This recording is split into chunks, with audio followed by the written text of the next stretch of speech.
President of India International Center, Honorable Sri N.N. Vora, Chief of the Defence Staff, General Bipin Rawat, ladies and gentlemen. Very good afternoon to all of you. India International Center has been continuing a series of discussions on national security under the guidance of our President, Sri N.N. Vora. At our invitation, General Bipin Rawat, Chief of Defence Staff, has kindly agreed to speak at the IIC on towards progressive defence reforms. General Rawat does not need any introduction. Nevertheless, it is my privilege to introduce him to you. Commissioned on 16th December 1978 into the 5th Battalion of 11th Gorkha Rifles, the battalion which was commanded by his father, General Bipin Rawat was appointed as India's first Chief of Defence Staff on 31st December 2019. For his distinguished service and valor displayed over a service span of over 42 years, General Rawat has been conferred with PVSM, UISM, AVSM, YSM, SM and VSM. He also served with the UN in Congo and received high commendation for his services. On behalf of India International Center, I extend a very warm welcome to General Bipin Rawat.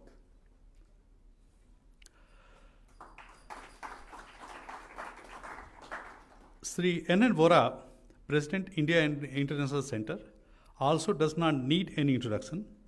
Recipient of the Padma Vibhushan, he is a distinguished former IAS officer whose service, career, and post-retirement engagements reflect the decades-long experience he has of working in the security management arena, which commenced in the end 1962 when he was inducted into the Intelligence Bureau and later trained under the SAS of UK. He served as Governor of J&K for a record period of over 10 years and earlier served as Home Secretary Punjab after Operation Blue Star, as Secretary Defence Production, Defence Secretary, Union Home Secretary, Principal Secretary to the Prime Minister, Member of First National Security Advisory Board, and Chairman National Task Force on Internal Security. I extend a very warm welcome to Sri N.N. Vora also. A very warm welcome to all of you, ladies and gentlemen. I now hand over the floor to our President and request him to conduct the today's proceedings. Thank you very much.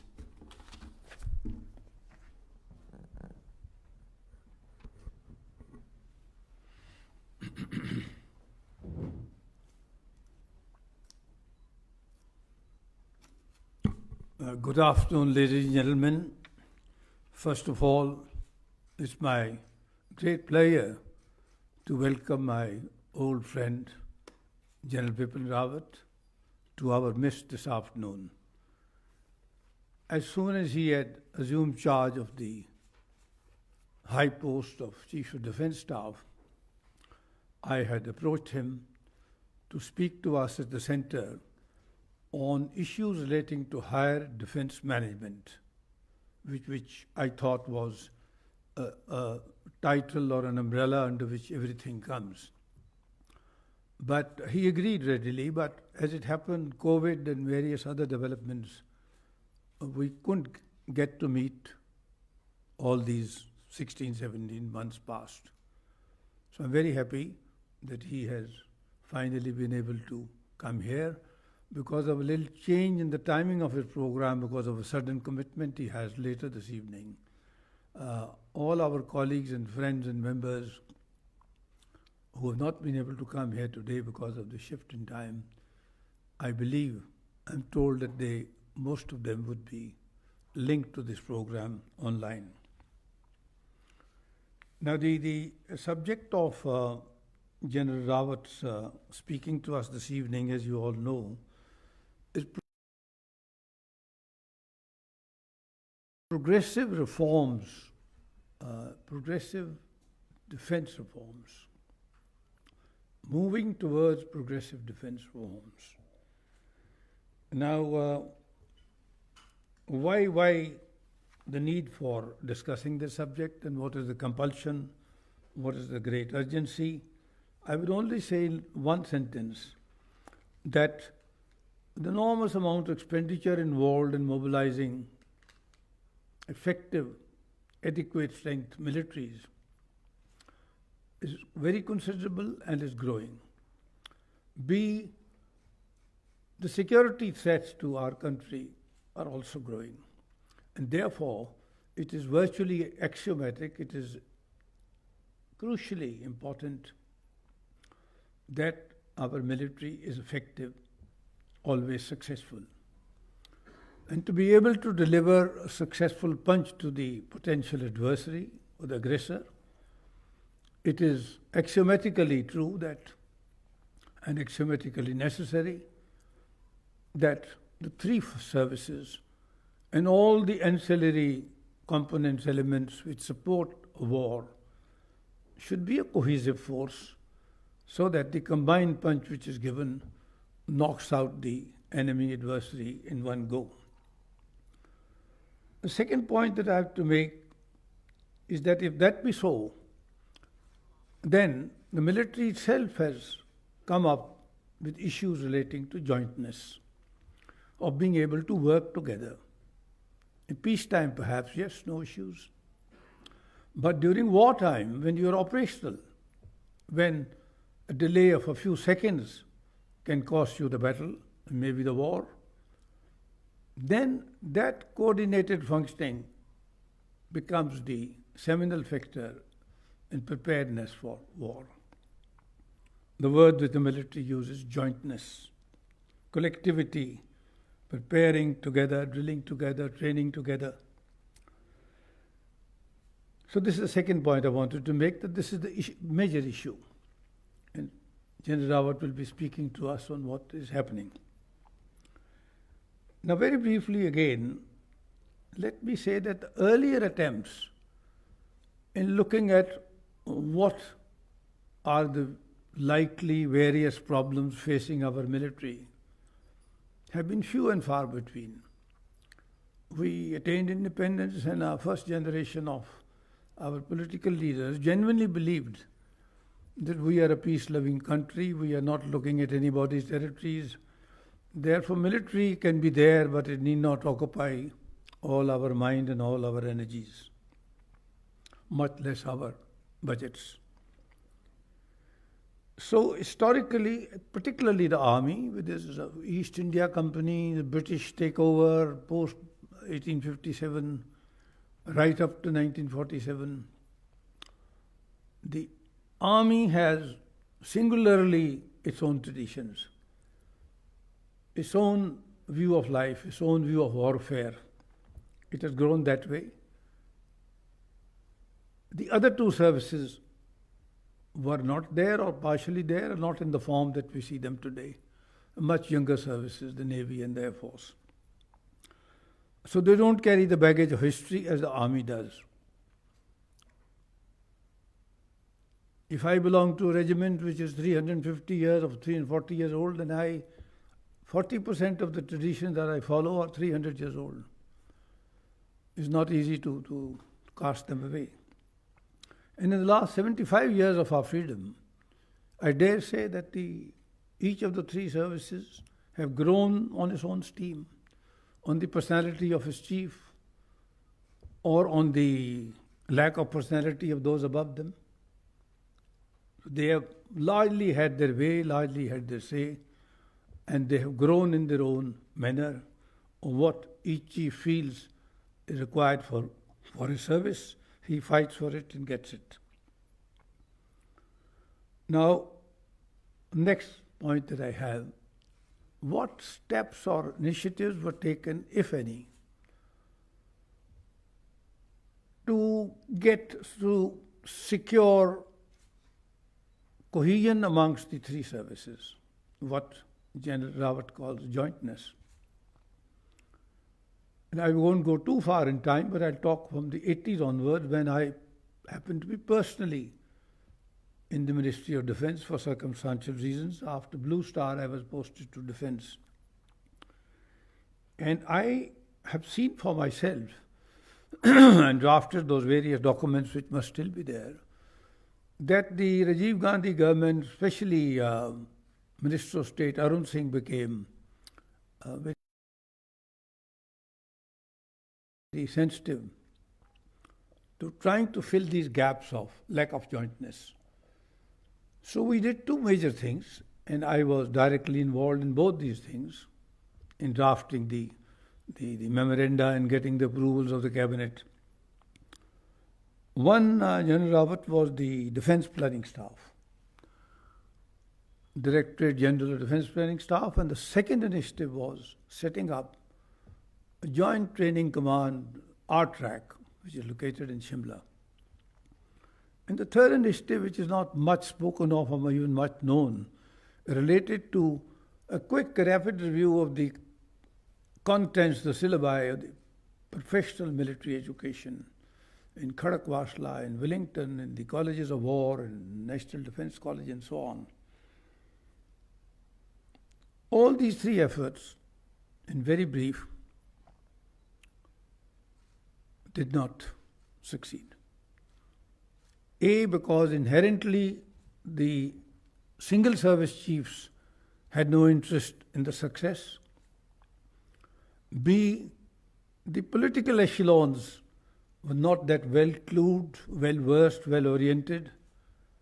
And 3, the defence civil servants are all short-term lasting, 4 years, 5 years, 6 years. The reforms, as you would agree with me, once you commence on them, some get done quickly, some take medium tenure, some take long time. Where you have to change the very culture of a service, the thinking processes, the philosophies, from a single service war philosophy to a joint fighting war philosophy. It takes a whole lot of time and energy and great deal of training. So these things didn't happen. And the Directorate General of Defence Planning Staff, withered away, is still there. Well, if they're still there. Now have the IDS in place of that. Yeah. Yes, the Integrated Defence Staff. In my time, we were a handful of people, and Admiral Shekhawat, who later on became Naval Chief, was the first Director General. I worked with him. We worked very hard, produced what a tri-service plan which was possible within the budget of the country at that point of time, when we were selling gold, mortgaging gold, and not able to pay salaries to our staff and to not pay for the aviation fuel to the ONGC and not pay for the warrants of our Jawans to the railways. In that context, we prepared a joint plan. And as it happens, ironically, the first service to reject it was the Navy. That happened because Admiral Saab was the Director General. And then I would jump on quickly to 1999.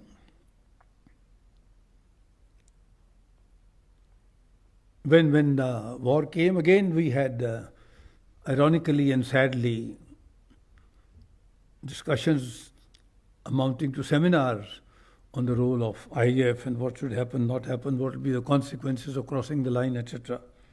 But then one good thing which happened after the war, which our boys valiantly won because they gave away their lives. It was a very high price, but we succeeded. Pakistan was thrown out. Was the Kargil Review Committee. It produced a report, and one day I would separately try to persuade General Rawat to have a look at the original report, large parts of which have been excised.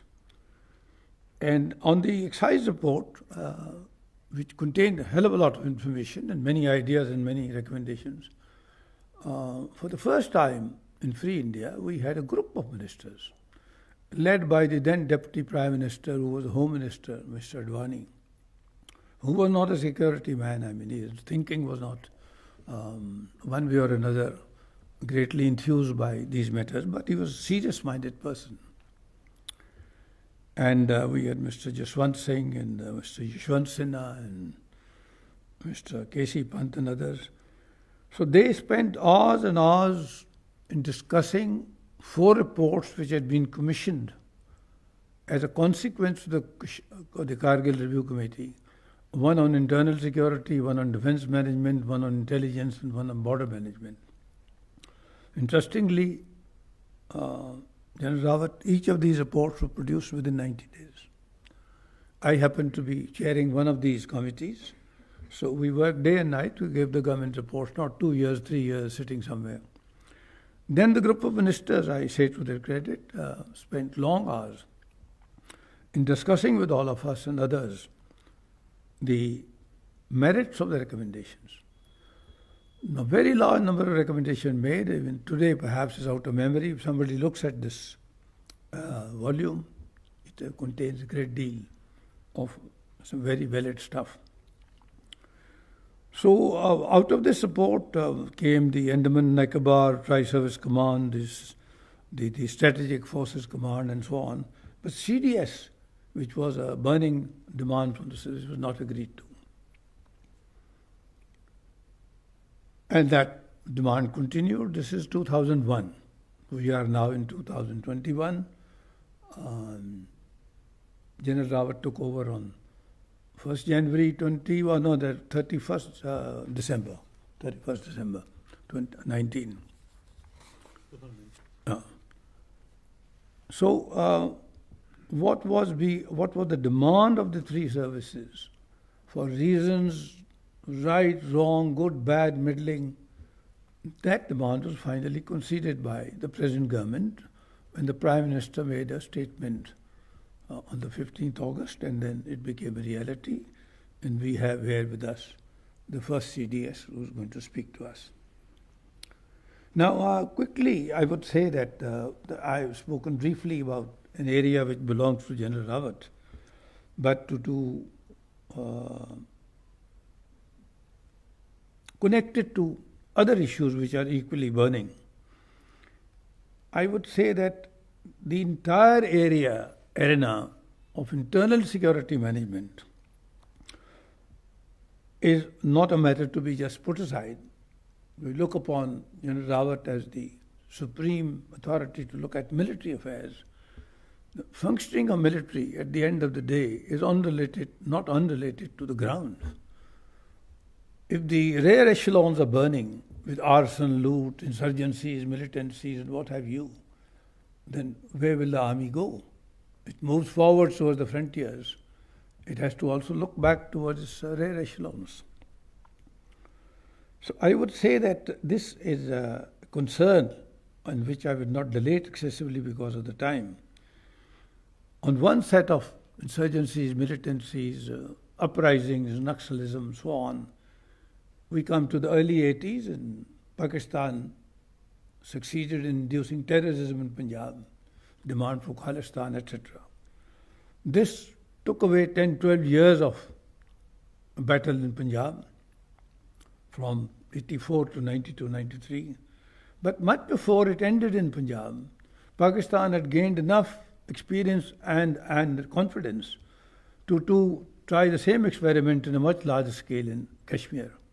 So end of 89, beginning of January 90, Pakistan started this proxy war in Kashmir, which is still going on, 31 years, 32 years.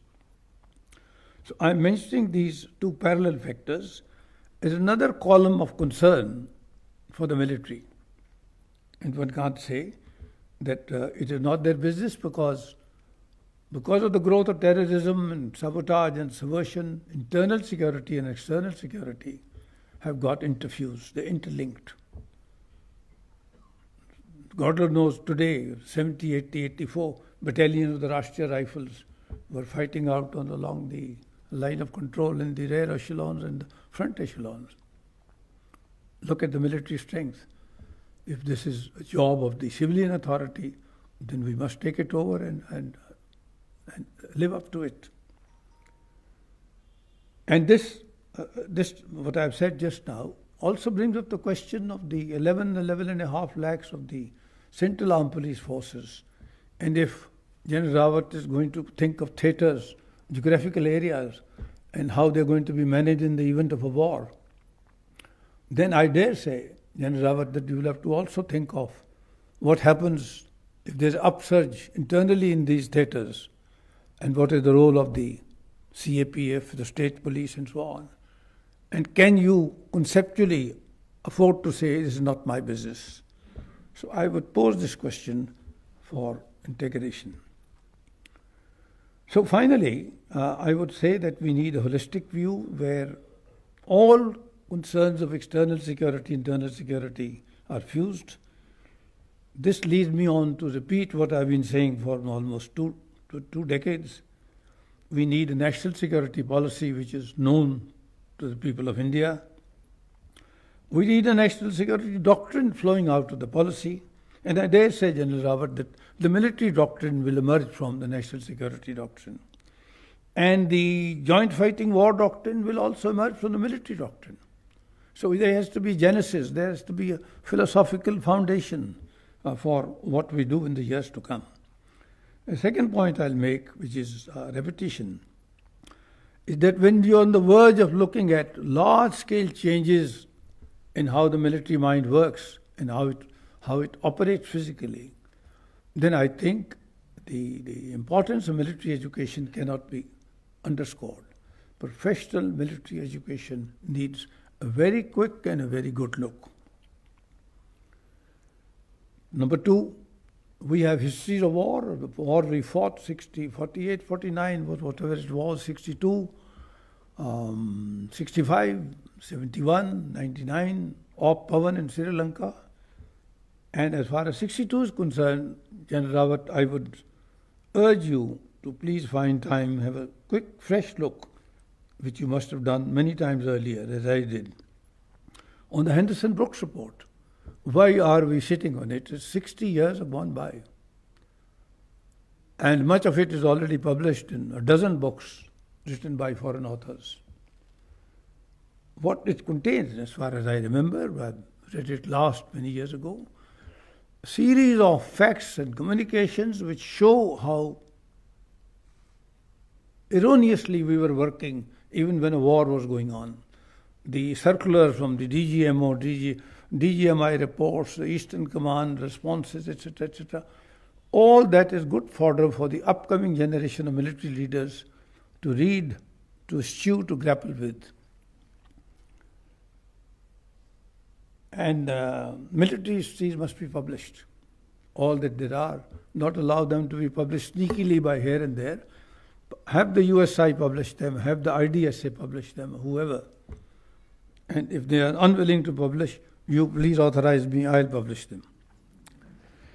One last word before I hand over to General Rawat. I have been saying this ever since I worked in the Ministry of Defense. And I dare say I worked for 8.5, 9 years, a long time. Not many of my colleagues spent so many years in the ministry which was rated to be dry, indifferent. Nobody is allowed to go in there, have a cup of tea. The guards at the gate, so on. That the tenure of defense civilians does not lend to the building up of specialization, expertise, that instinctive knowledge which comes from experience. For instance, the person who goes as defense secretary, though I served more than 3.25 years, but there are some who serve for years, some for 15 months, some for 18 months. Now they have a rule. You have a minimum tenure of 2 years. I had recommended in the Kargil Committee report that you have a pool of volunteers drawn from Army, Navy, Air Force, IPS, IAS, Foreign Service, intelligence services, bankers, management people to volunteer. You train those people. They should be in the younger age group, 25 to 35. Give them appointments in defense, in home, etc., security areas. After 2 years of functioning, pick up the better ones. Give them longer tenures, give them training. And after 5 years, take the best ones into regular service. Group of ministers heard me for several hours and debated. They agreed to it. But General Rawat, that never fructified. Today I am saying the situation has changed enormously. I am talking of the report given by me in the year 2000. It's end of 21. I think today's situation has come when you are looking across the board on this entire subcontinent. You need a large network of security administration institutions, bodies, organizations, even those to be manned by the state under arrangements with the center, intelligence-wise, or cyber crimes, or terrorist crime, bank crimes, and so on. You need trained people. You need reliable minds. It's expertise. So I would say, I will go to the extent of saying that you need to think of setting up a National Security Administration Service, and only elements of this service should be in defense, in home, and parts of MEA. All other ministries, departments have dealings here and there, because the spectrum of threat is now widening. On areas, sources which were unknown before are now sources of threat. So thank you very much for listening to me. I've taken more time than I had promised myself. May I now request General Rawat to please address us. General Rawat, please.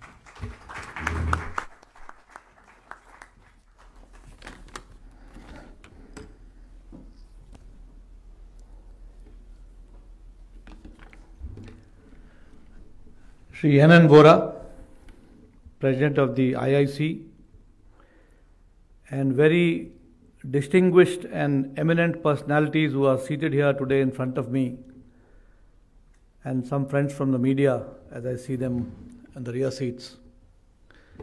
It is indeed an honor to be here, to be addressing you on this issue of progression in defense leadership, and all that it encompasses. Well, to begin with, I would like to first give you a very brief roundup of the geopolitical landscape that is happening around the world, although I'm sure all of you are well aware of. After the disintegration of the Soviet Union, we had a unipolar world, and that time the geopolitical thinkers who came out, whether it was Francis Fukuyama or it was Samuel Huntington, they professed their own theses, and people really started believing that this will be a unipolar world, and the US will reign over the world for years and years to come. And that this would be a good mechanism, where you would have kind of a capitalistic parliamentary democracy, and that is how nations would move. Well, this kind of a thing happened, and you found that a lot of capitalistic democracies began to take shape till about 2000. And then thereafter, after the millennium, things began to change again, and we started reverting back to old systems. And then people started wondering whether Samuel Huntington's theory or thesis is going to be correct, and when he said there will be clash of civilizations, and he mentioned about 8 civilizations and how they would clash. And somewhere down that line, the thesis, he also mentioned that the Confucius or the Cynic civilization could actually join hands with the Islamic civilizations to counter the Western civilization. Well, whether that is going to happen or not, only time will tell, but we are seeing some kind of a, jointmanship, if I may say, because I'm getting more used to that word, between the Cynic and the Islamic civilization.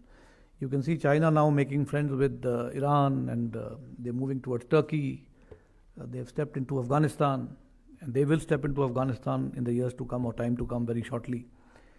And is that going to therefore lead to a clash of civilizations with the Western civilization?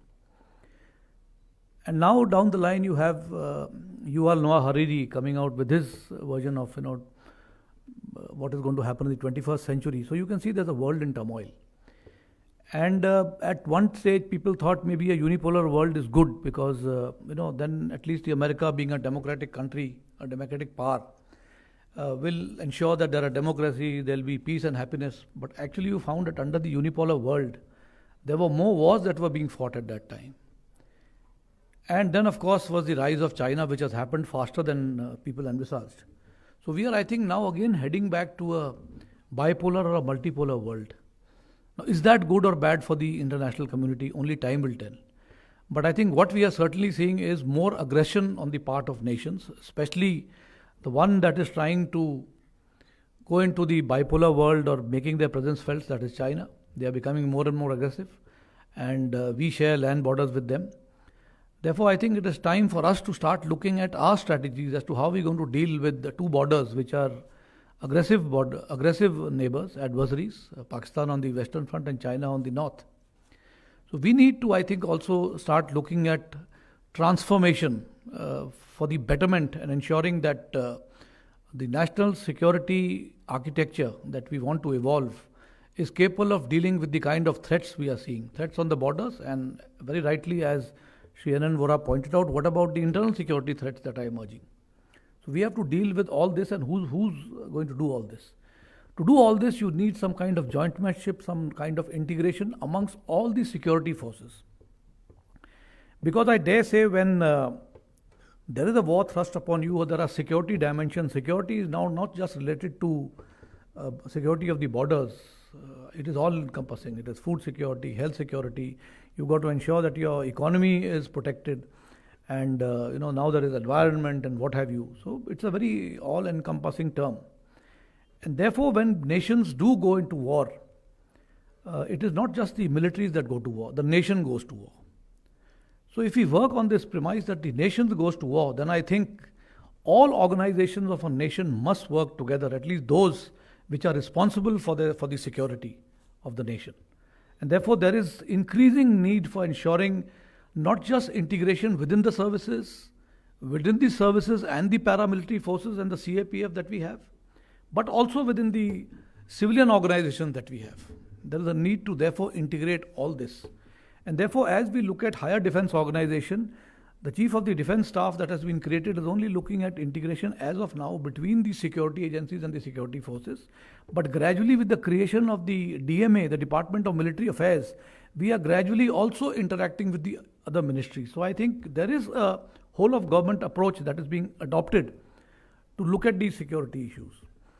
And I dare say a lot of thoughts that Mr. Vora has elucidated upon during his talk are actually beginning to take shape in the government. I don't know whether it has been, some kind of sixth sense that is prevailing within the political leadership. But a lot of these things are actually in the pipeline, and we will see these things happening in the future. Now we find that coming down straight to the kind of wars that will be fought in the future, we are seeing that the character and nature of wars are changing very fast. But we will also witness that wars may not necessarily be fought the way we were fighting our past wars, which were battles of attrition, man on man, gun on gun, aircraft on aircraft. This may not happen. Countries and nations will employ technology to their advantage to put pressure on their adversaries.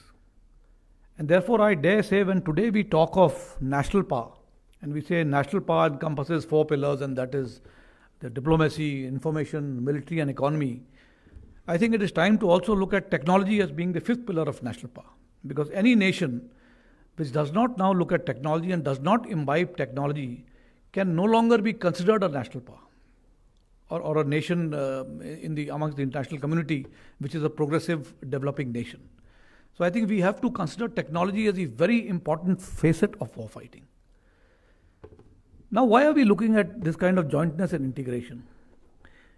Today we find that we have Army, Navy and Air Force, the 3 services, with the Coast Guard, again with the Ministry of Defence, our central armed police forces which support the military during combat and even during peacetime. In J&K we have the BSF operating shoulder to shoulder with us, sharing similar responsibilities as the military. So the need of the hour is to now integrate the effort of the 3 services and anything that supports the war effort. And in doing so, we find that we have a Western adversary. The Western adversary will continue to create proxy war in our country. They will keep expanding the zone of proxy.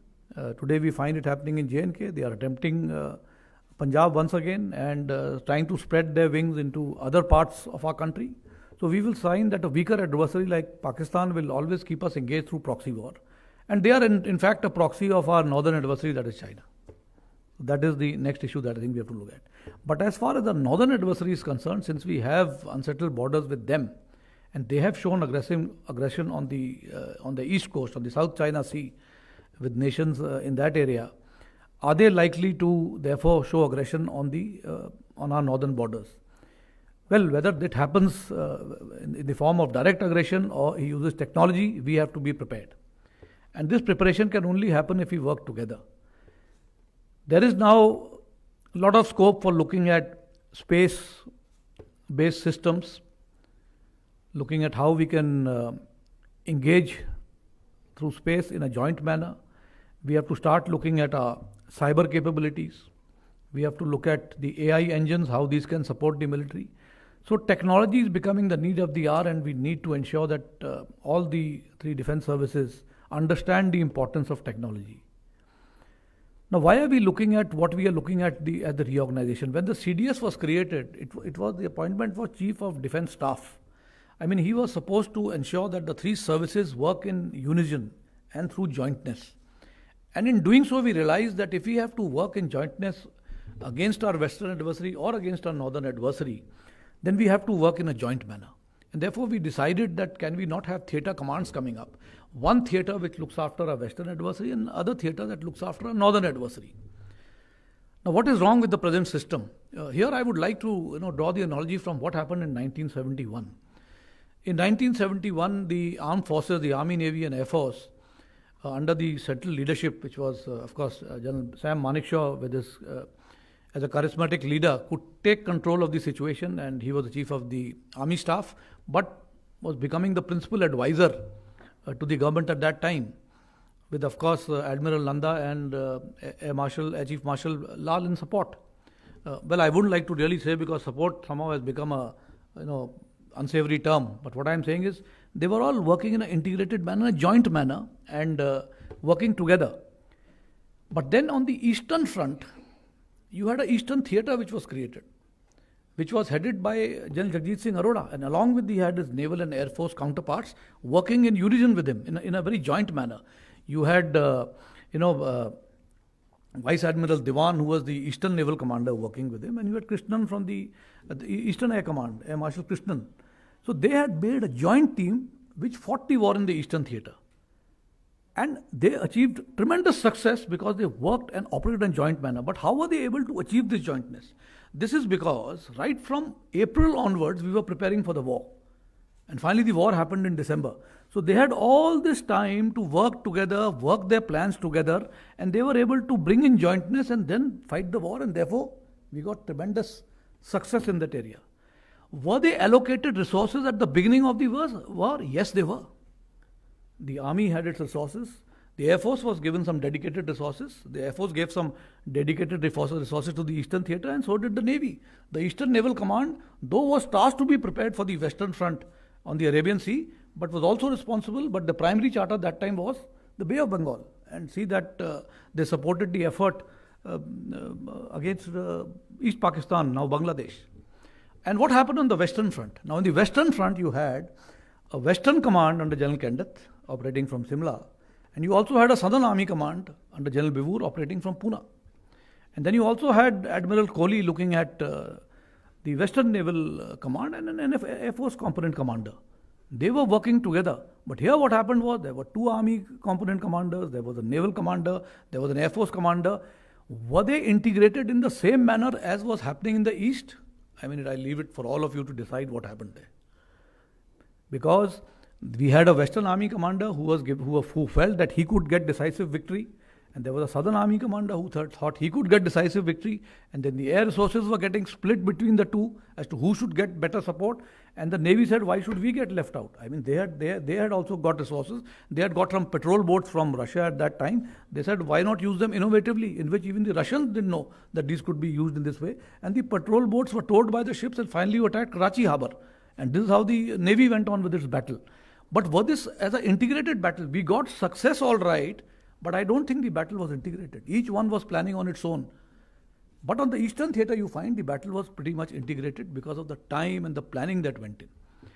Now what happened on the Eastern Front? On the Eastern Front, you find that by about 7th or 8th of December, the Pakistani Air Force had been completely decimated by our Air Force. I mean, there was nothing left of it, and so you could do a Tangel landing, which hastened the capture of Dhaka, and the troops were able to move in faster because you were able to land behind enemy lines through an airborne operation. So there you had air-land battle being played up there. Joint Air Force and Army operating together. and then a blockade from the sea by the Navy, so that there could be no escape of anybody from East Pakistan, and that is how you got the 93,000 prisoners, which included about 11,000 civilians. That is the success that jointness can get to you. And then by about 8th, 9th of December, because, battle was being fought in Longewala and Pakistanis were getting the better of us, they were getting the better of us in the Cham sector. So the air forces from here were diverted to the Western Front. So the allocation and reallocation of resources took place even in 71, and it led to success. How did this happen? Because you were operating in a joint manner and you had worked out a mechanism of integration. So we are actually we have studied the 71 war and we are trying to see if that worked, can it work now?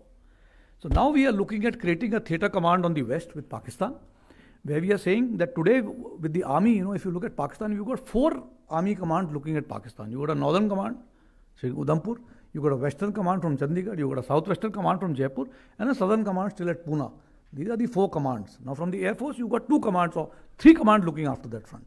You've got a Western Air Command sitting in Delhi, you've got a Southwestern Air Command sitting in Gandhinagar, and a Southern Air Command sitting at Tribune. These are all responsible for the Western Front, and you fight the war. And you've got a Western Naval Command at Mumbai, and also a Southern Naval Command, but more responsible for training, as a training command of the Navy. And then you have the East. On the East, you have Central Air Command of the Air Force at Allahabad, which can focus on both fronts. It can look at the East and look at the West. You've got a Eastern Air Command at Shillong. And from the Army, you've got a Central Command looking at the northern borders and an Eastern Command looking at northern borders. And again, Northern Command split, looking at North and West, both sides. So, you find that there are therefore 17 commands that are responsible for coordinating the operations against both our adversaries. Now, who will be a primary adversary, who will be a secondary adversary is something that the government will decide, and the armed forces under the CDS will recommend to the government what is the best way of combating these adversaries and also looking at our internal security situation. So we are now looking at therefore creating the theatre commands, one on the west with Pakistan. They will have one leader, whether from the Army, Navy or Air Force, whoever is best suited for that job. He will have his Air Force component commander who will become his advisor for air defense and offensive operations, and the naval component commander who will be advising him on naval operations. And therefore, the way we fought the operation in Bangladesh, you be prepared to fight the operation on the Western Front, while at the same time ensuring internal security with whatever Central Armed Police Forces you have to integrate them at time of war and make sure that you make the best use of them. In fact, let me tell you, there's a thought process also coming in that you can generate more forces for the army and the other people by allocating some of these army tasks to the Central Armed Police Forces. They are as good as us. They train with us. They have weapon systems which are equally as good as ours, or we are now looking at integrated purchase of systems also. So they also are as competent as the armed forces, and therefore they can also take on some defensive tasks, while the army on ground holding role is released for offensive tasks. And then we are looking at the northern neighbor, where we are saying we again create one command.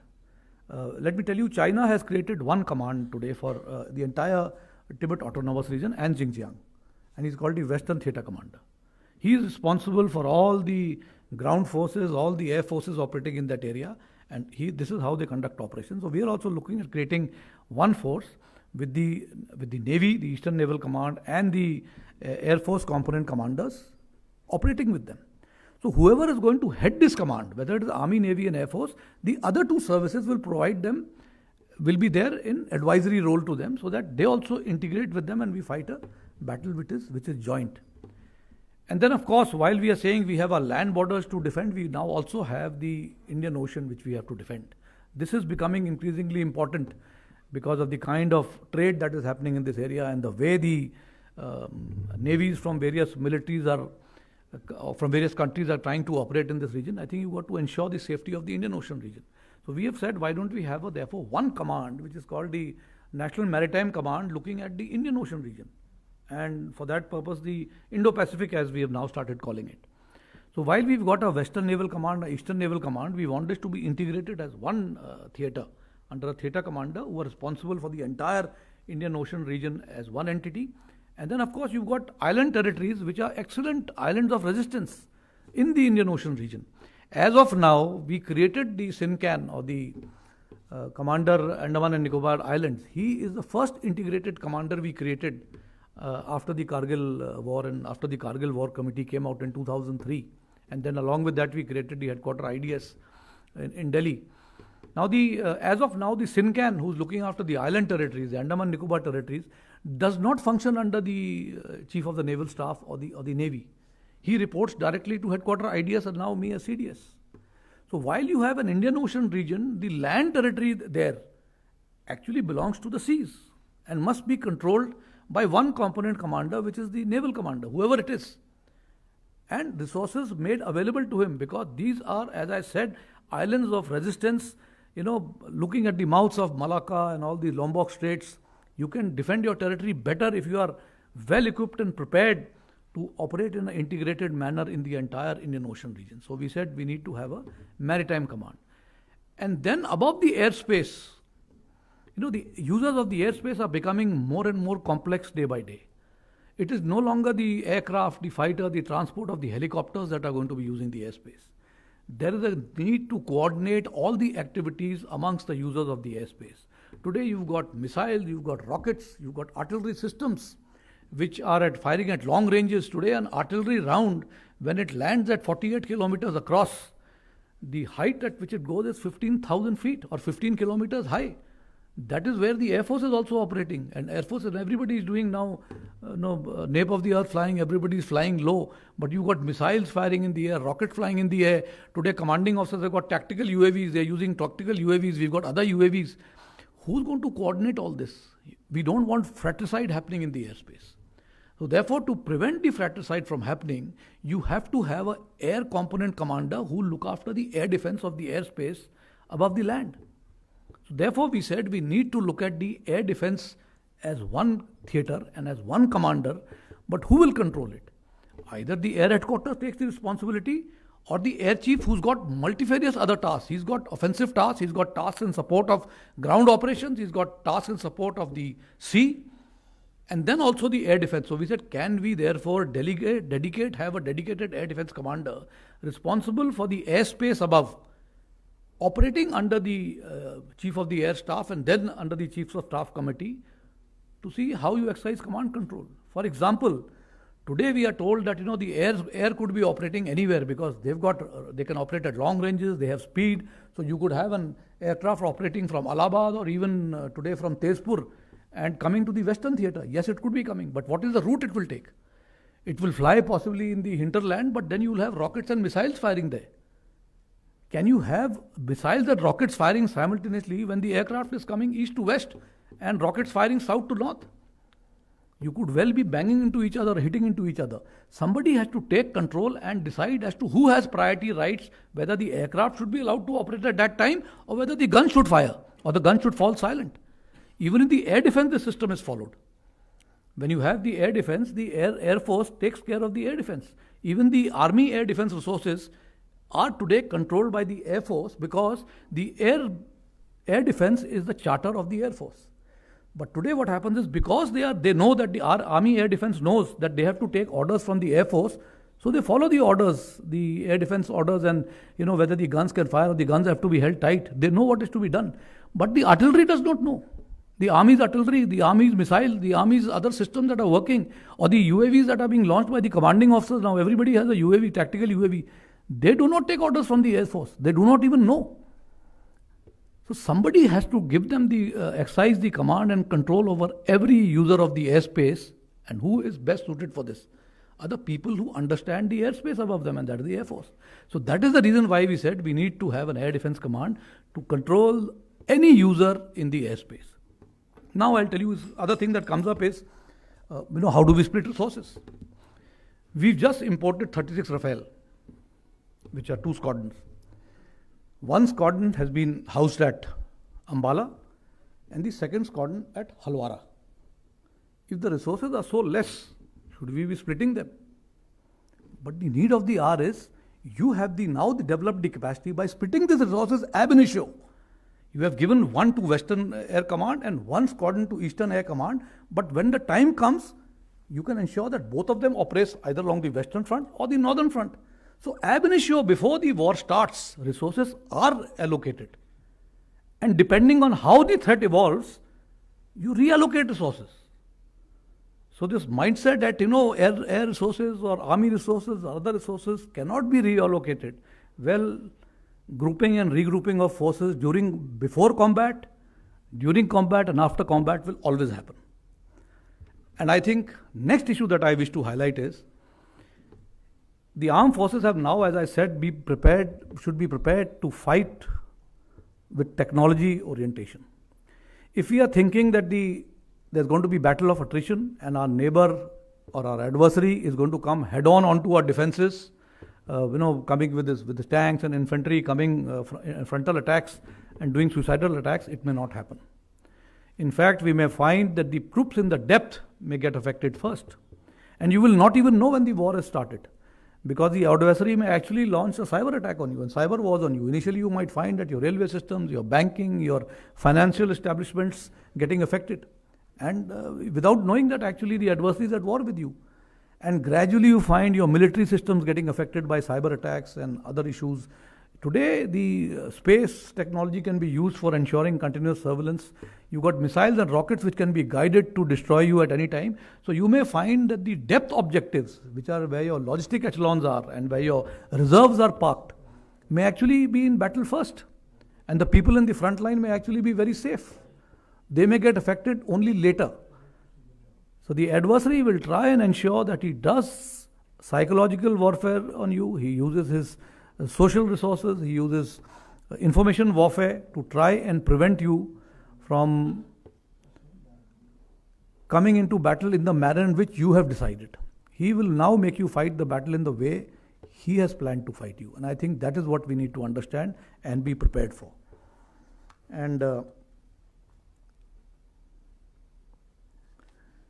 as was also brought out, I would like to just comment on some of the issues that Mr. Vora had mentioned. So, military history, now the policy is that we plan to declassify all histories after 25 years of the incident. That is happening, sir, unless there are specific reasons not to declassify a particular part of the history. And as you rightly said, the DOPT is looking at issue of now specialization. There are now people can take credits and undergo various courses. So if somebody wants to come to the Ministry of Defence, he can take credits, undergo courses on defence and security issues, and then get posted to the Ministry of Defence. So this is a new thing which is actually in the pipeline and being worked out.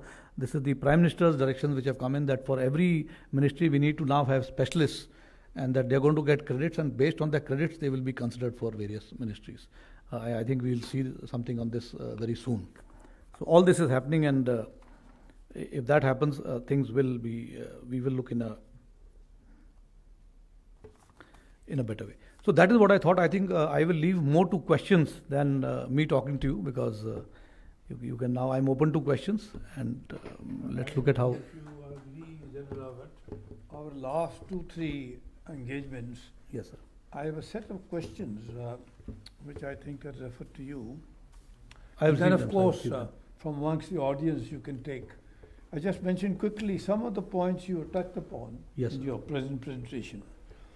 Resistance within fellow services, especially IAF, you said you in the process of sorting it out, especially the question of division of resources, assets and so on.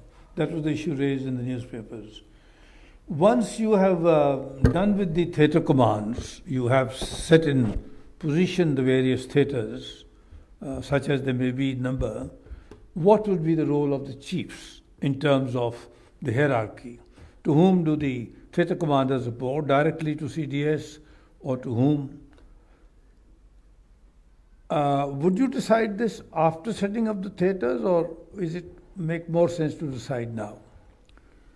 Now, when you're in the process of setting up new military structures, new arrangements, are you also looking at the need for appropriate rationalization of the functioning of service headquarters, and parallelly, correspondingly, of changes in the setup of the Ministry of Defence, of which you are now a part, fortunately? And this particularly in the backdrop of the high importance of fostering deeper and more meaningful civil-military relations, the higher defense. Can I read out the finish? Sorry. Yes. The national security apparatus, to which you made reference just now, the way it is evolving, the way it is being considered, would need considerable intellectual capital, and therefore the need of knowledge, research, National Defense University, what have you, and now you're talking of credits and people coming to the defense with some knowledge. CDS is the Chairman Chiefs of Staff Committee, is also the Secretary of the Department of Military Affairs. Is this not too large a role to carry in terms of burden?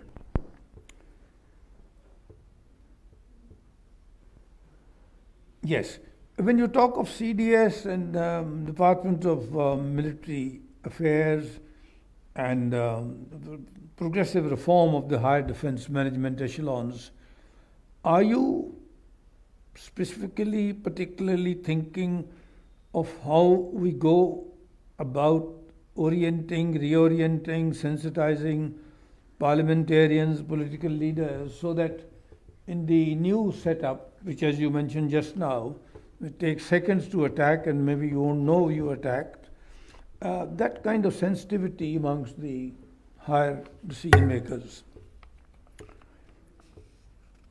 Then the key objectives of what is presently going on, what are the 1 or 2, 3 major priorities, especially in devolving the war-fighting machinery from South Block Armed Service Headquarters, co-locating geographically proximate assets, fostering jointness. How are we doing it? Who is doing it? Has the process begun? The existing number of 17 plus 2, 19 commands, has it roughly been decided to reduce them to 4 or 5 what? You mentioned just now this very wonderful experiment of, since the Kargil Review Committee report and the group of ministers, the Andaman and Nicobar Command has over the last 20 years, General Rawat, been commanded by general rank officers of all the 3 services. And I dare say, you would know better, and inside store, I would say been commanded well. Even during tsunami, it was an army officer. So, are you thinking of now starting with a time-bound program of shifting other important crucial commands to joint commands in the progress of jointness? Is the training and indoctrination of middle and senior level officers, has it commenced? If not, what is your time frame?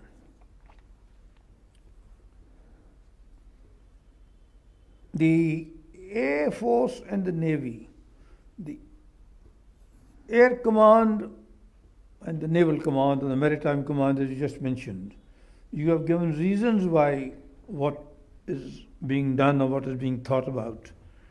The counter view was that if they become too large, too unwieldy, they will be inoperable. So this is very summarily of the many, many issues raised. I thought you'd like to comment on some of them. Yes, I will begin with the role of the theatre commanders and the chiefs.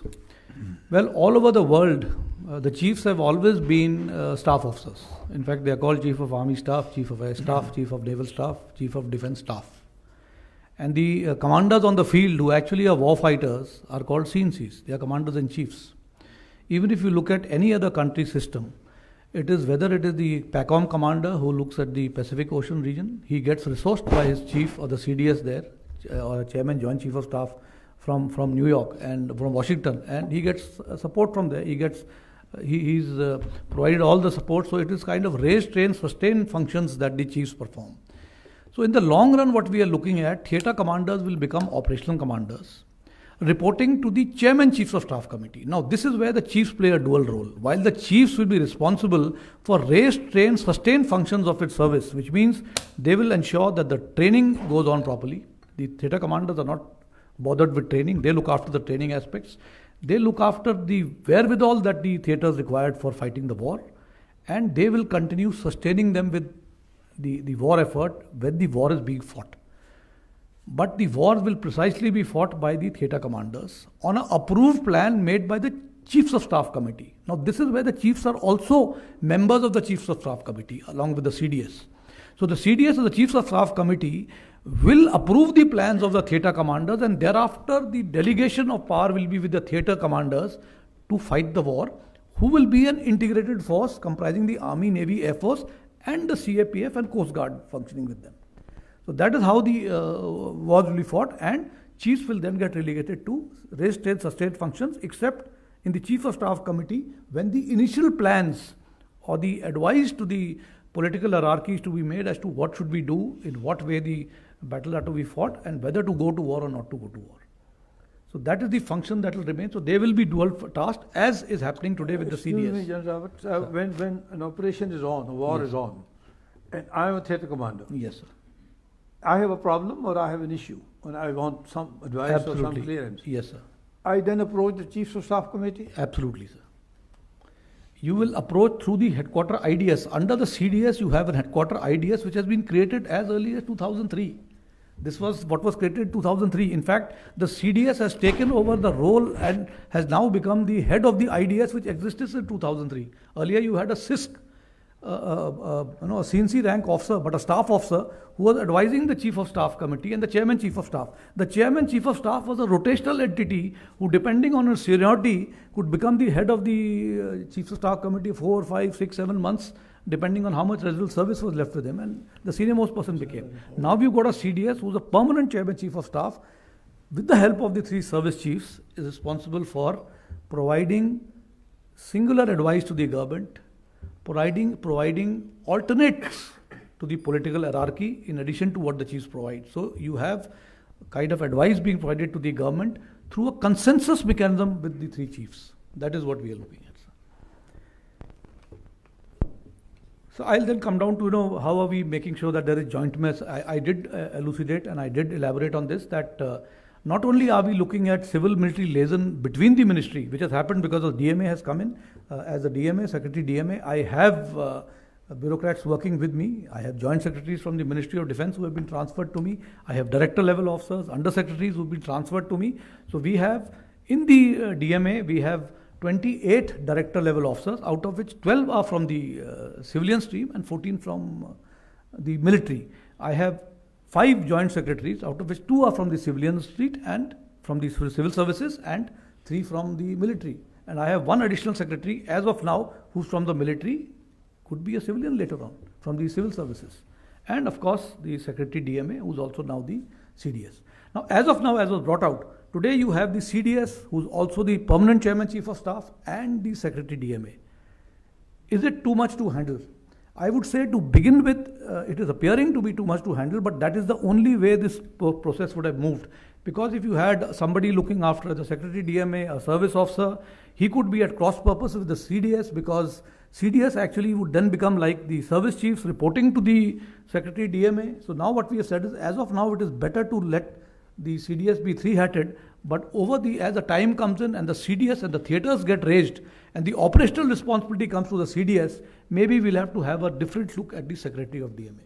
Who will then become the Secretary DMA will have to be relooked, because we are looking now at reorganizing the headquarter IDS to make sure that it can now take on the function as a war-fighting organization capable of integrating the 3 services even at the service headquarters. That is what we are looking at, sir. So now talking about the parliamentarians being briefed, yes sir, we are briefing the parliamentarians. In fact, large number of parliamentary committees are now being taken to the forward areas where we are explaining to them the ground situation, and we do brief them from time to time. As Secretary DMA, sir, now for every parliamentary meeting, I have to go and represent as Secretary. Earlier the Defence Secretary would go. So there are questions that are asked to me which are military and non-military, sir, and one has to respond to them.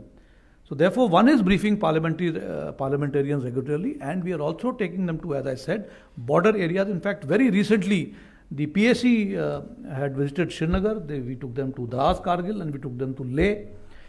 Then the The committee from the Foreign Affairs had gone to Srinagar. There is the Home Ministry committee which also went to Leh. There is a committee which is now moving toward the eastern states.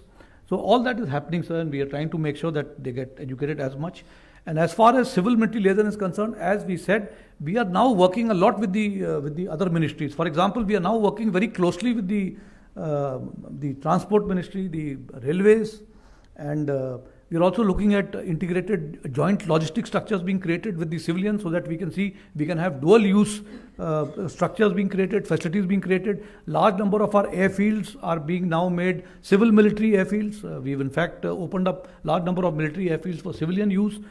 We are looking at having common systems, like for example with the railways we are working to see how we can make wagons which can also transport tanks during war, otherwise, so that we do not have to have specific wagons which carry only tanks. They can carry trucks in peacetime, and they can carry the tanks in civilian agencies.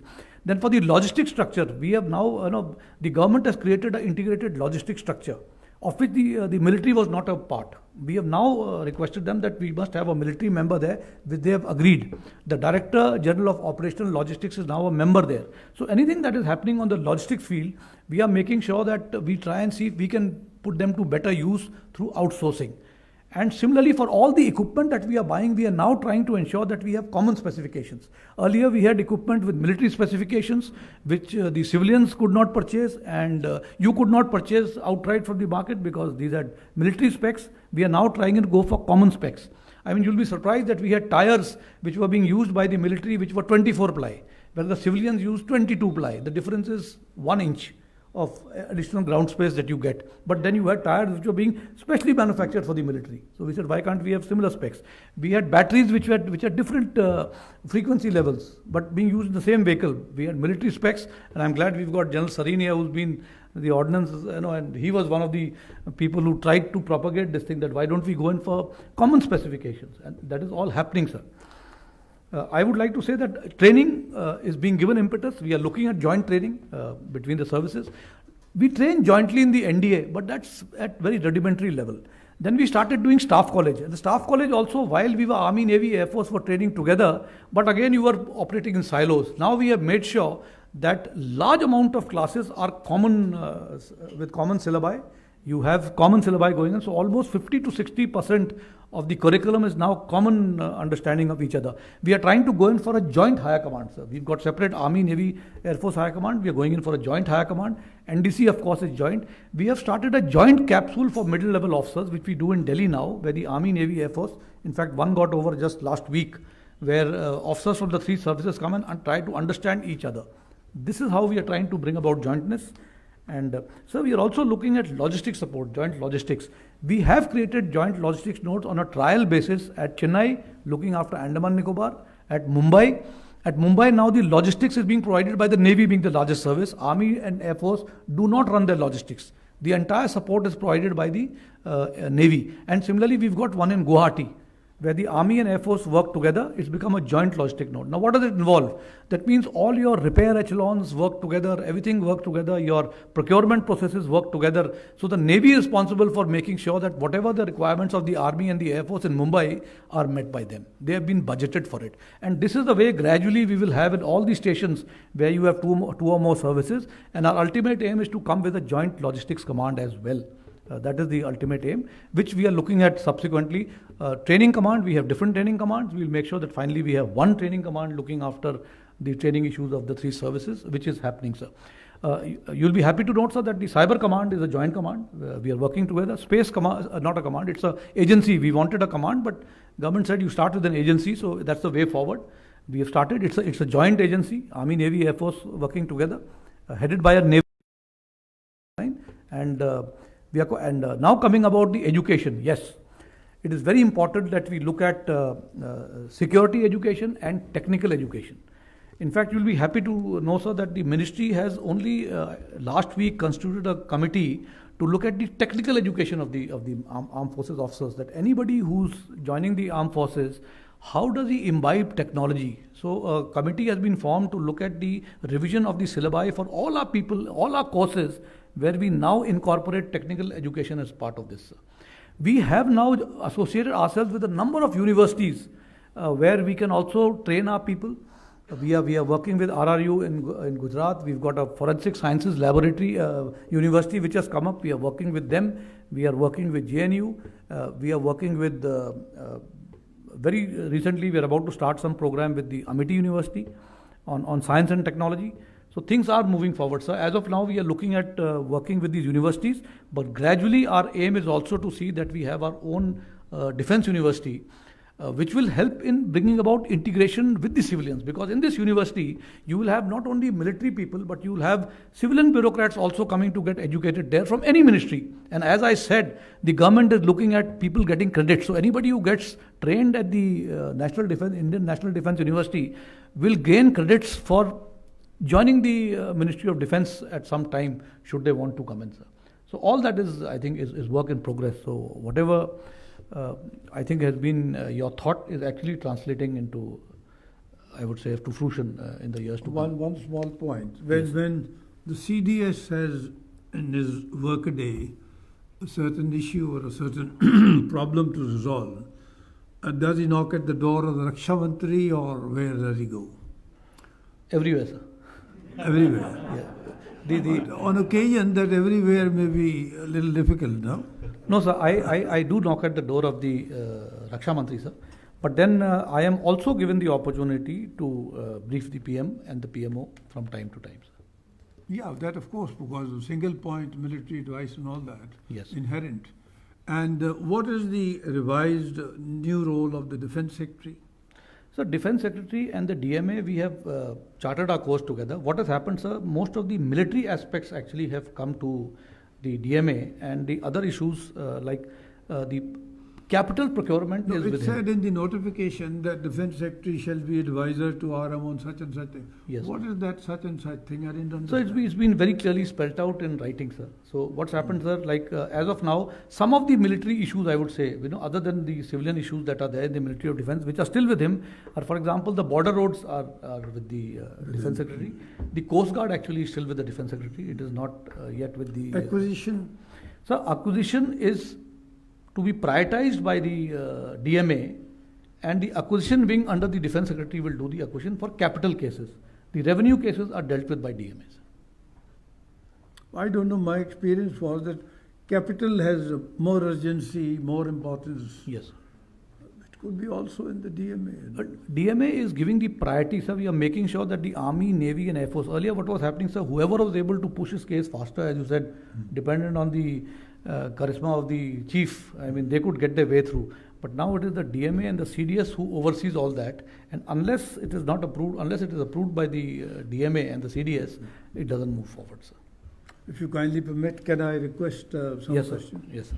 Anybody wishing to ask any question? Yes, please. Good evening, General. Good evening, Mr. Bora. You gave a brilliant speech. This idea of jointness and chain of command is brilliant. Absolutely brilliant. But we Air Force guys have a small apprehension. Our combat strength is very much less now, over 10 squadrons. Don't you think, in your opinion, it should be brought up to make this theatre command successful?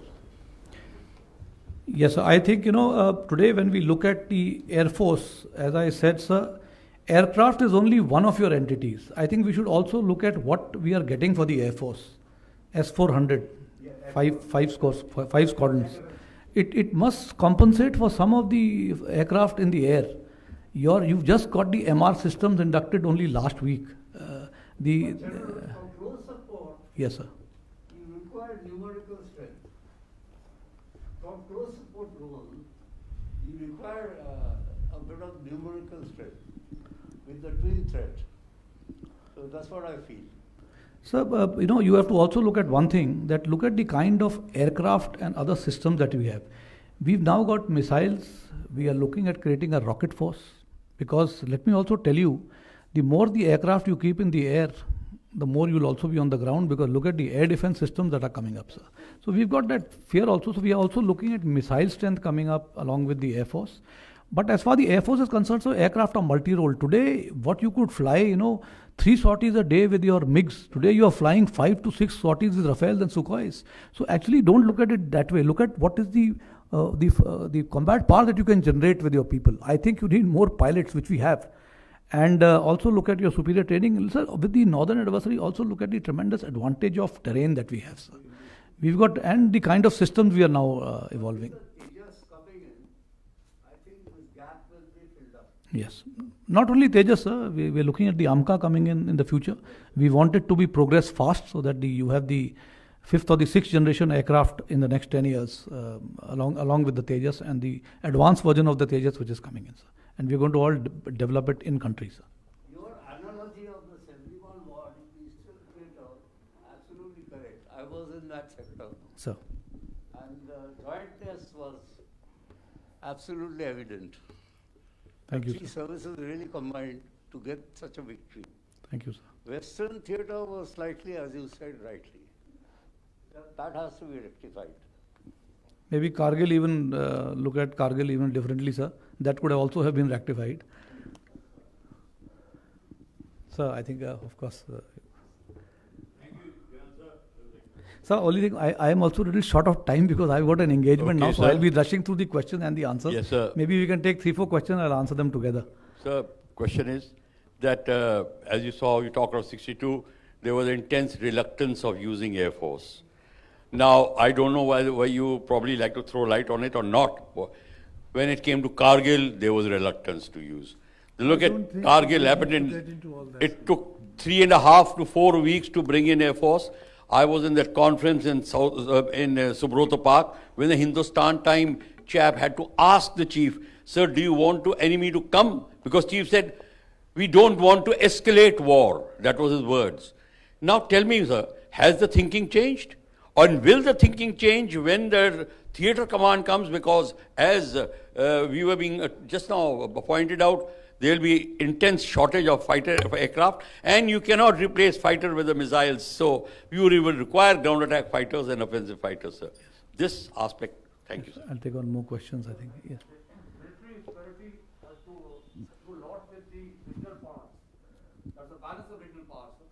And seeing the present development in our neighborhood and the recent past, and we have the states which can show hegemony, or they can unbalance the regional powers. So these reforms which now are taking place, how are we matching these? Yeah, I think I'll Yes, take one to the media. there. I'll take- Lady there. I've got to. You talked about the Western and the Northern adversary coming together. We are seeing how they have come together in Afghanistan and how they are dictating terms there. The new government is supported by them.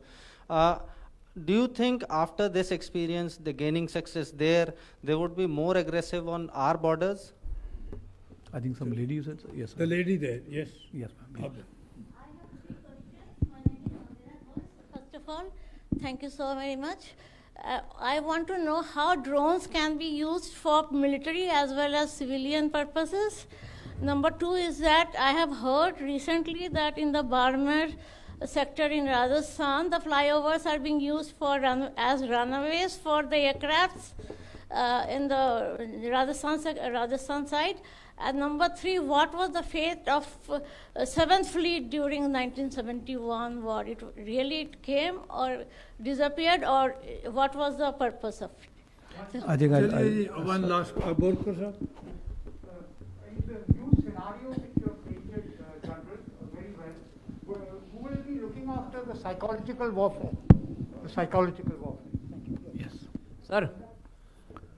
Sir, Indian armed forces, they have decided to export the artilleries and other technology. Will it not affect us in the long run? Because enemies may get it and they can use it against us. Why is it necessary to export the technology? Okay, I'll take on the question. Firstly, sir, I think question regarding the Air Force, sir, I think the Air Force is more than willing to go. It's difficult now to hold them back, actually. And let me tell you that we've got a very capable Air Force, and every Air Force commander, I mean, we are a very superior Air Force. We've got now good aircraft, and while I do agree with you that maybe the resources are dwindling, but that effort is being made to ensure that we are able to catch up with our numbers. You've seen the Air Chief has already given orders for 83 more LCA Mark II, and the other aircraft coming in. Proposal for AMCA is moving very fast. So why we didn't use in earlier was, I think we'll keep quiet on that, because I wouldn't say keep quiet. There were reasons why the people at that time didn't go, but today I think the people are more than willing to go, sir. You know, talking about the joint front, we are talking about whether there's a joint front, two-front war or something. This is something which has been said earlier, and I think we have to be prepared for that. How we'll do that, what is going to happen in Afghanistan, only time will tell. Let us wait and watch whether everything is moving the way people thought they will move. Nobody ever thought the Taliban will take over the country so fast. What is going to happen in the future? You don't know what is happening, what is likely to happen in the future. There could be still more turmoil and more changes which cannot as of now be anticipated. As far as drones are concerned, ma'am, yes, we are looking at drones, we are looking at counter drones. We are looking at creating highways into runways. That is happening. So we are trying to see in whatever way we can use civilian infrastructure for military use, it will happen. And psychology, sir, as of now, psychology is more to do with motivation. And as of now, it remains the charter of the three services. But psychological warfare as such is being looked after by headquarter IDS. General, just one question to you from all of us. Yeah, sorry. As far as the export of weapons are concerned, I don't think we should get too concerned about it.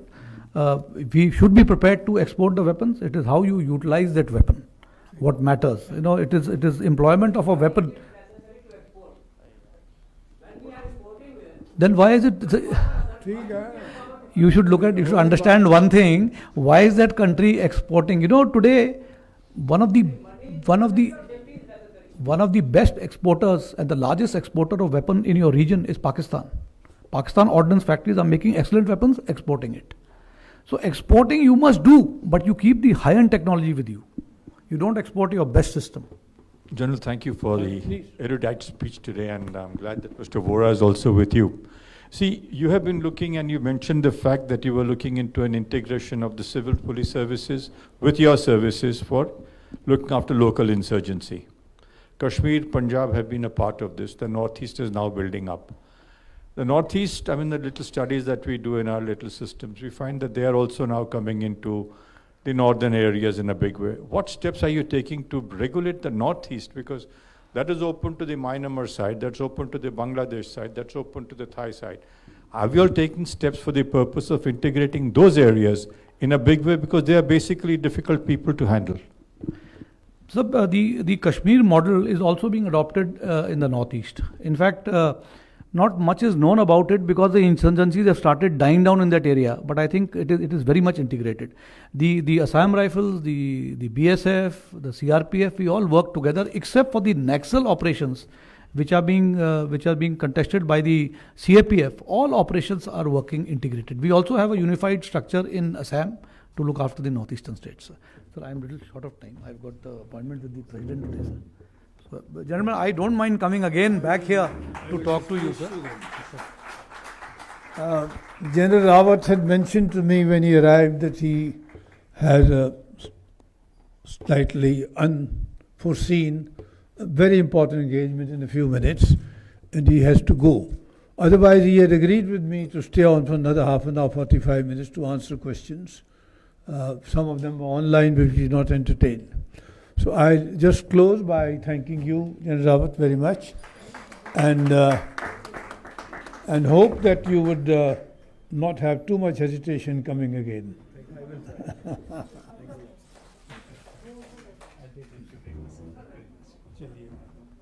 आप बैठिए साहब।